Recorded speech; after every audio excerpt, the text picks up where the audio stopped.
Hey, I think we're live. Are we live? Can you guys hear me? Boy, I hope you can. I didn't do anything to test this. And frankly, this video kind of looks like crap right now. So I don't know. Why does it look so awful? I don't know. Probably regret making this video because the quality is not very good, but I am live right now. And if you guys could see me, great. I'm actually recording something for one of my producers.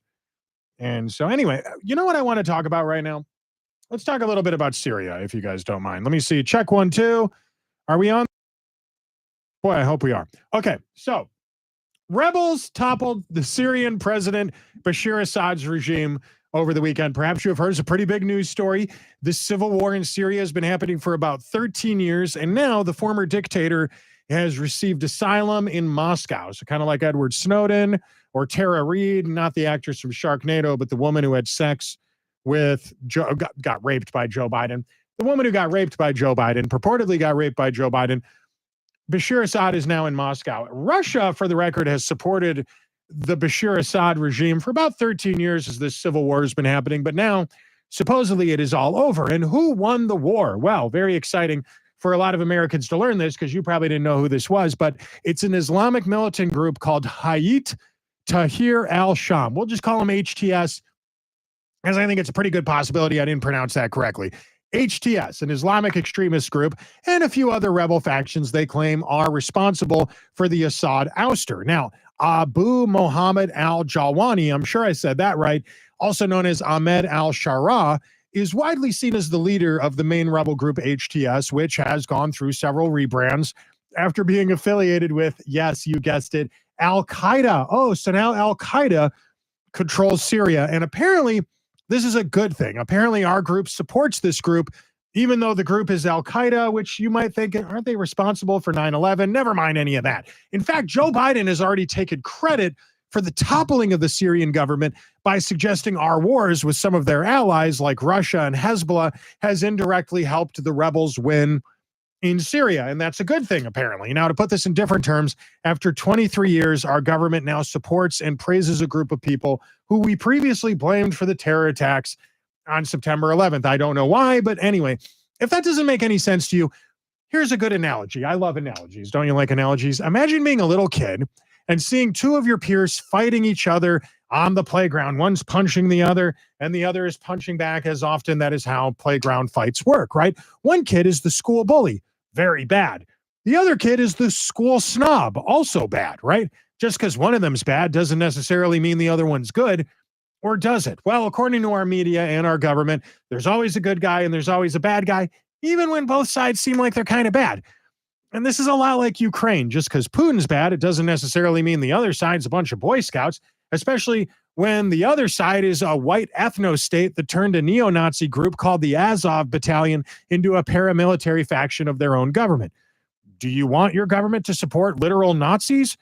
Do you want to fund them? I don't want to. Joe Biden does. That's what's happening right now. So to make all this even more confusing, critics of the Syrian war claim our government has actually been quietly supporting both sides of this war. The CIA taking one side, the Pentagon taking the other side, which, if true, and I don't know if it is, but that would mirror what's recently happened in places like Ukraine or Yemen.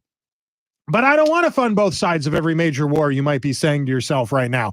And that's a normal way to feel because you've mistakenly convinced yourself you're an American citizen with rights, and that's not the case. In reality, being an American citizen is akin to being a plant in a tax farm, a plant that's been harvested to fund every major war on earth. And that's exactly what you're doing.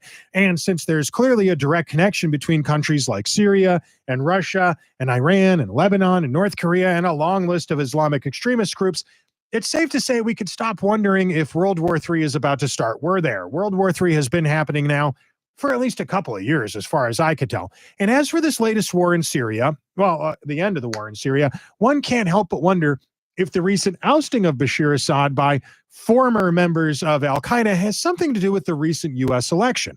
Think about this for a minute. Donald Trump has promised to put people like Pete Hegseth in charge of the Department of Defense, or make Tulsi Gabbard the director of national intelligence. These are two people who are not in bed with the military-industrial complex. Both of them are very critical of never-ending wars. Neither of them are likely to support a never-ending war or want to advocate for more never-ending wars, which is kind of what this was in Syria.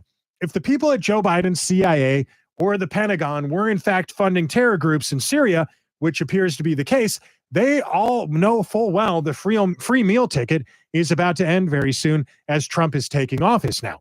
That means they had to act very quickly to get rid of Assad, or all their work over the last, I don't know what, decade or two would have been for nothing. It also means Joe Biden's federal government is leaving behind a giant mess for Donald Trump to clean up in places like Syria or Israel or Ukraine. And every time we've taken out a Mideast dictator, I can't help but notice, whether it's in Syria or Iraq or Libya or Afghanistan or even Iran, the group of people who take over afterwards are always worse than the person that we were getting rid of. The new regime, the new terror group, whatever it may be, is almost always much worse than the person that just left power. People in the Mideast are probably never going to understand the Western version of democracy. Things like equal rights and egalitarianism and civil liberties are basically lost on this culture. I think it's a little bit naive and absurd to assume a war is somehow going to make a third world country into a more stable place. But that's what people like Joe Biden and Nancy Pelosi and Chuck Schumer and Dan Crenshaw and John McCain and Mitt Romney have been telling us for most of my adult life. The thing that I really want you to walk away from here is this: the American military-industrial complex knows they can't make the Mideast a more stable place by starting a war. And they don't really care, because their primary objective is never to stabilize the country or make a foreign nation into a more secure place. They just want to spend your hard-earned tax dollars. So when Joe Biden recently released a statement bragging about success in Syria, he was being very sincere about his pride for a job well done. It's just not the job well done that he claims to be talking about. I'm Kenny Webster. That's all I wanted to get on here and say today. So thanks for watching this. And please share this video with your friends. Spread the word.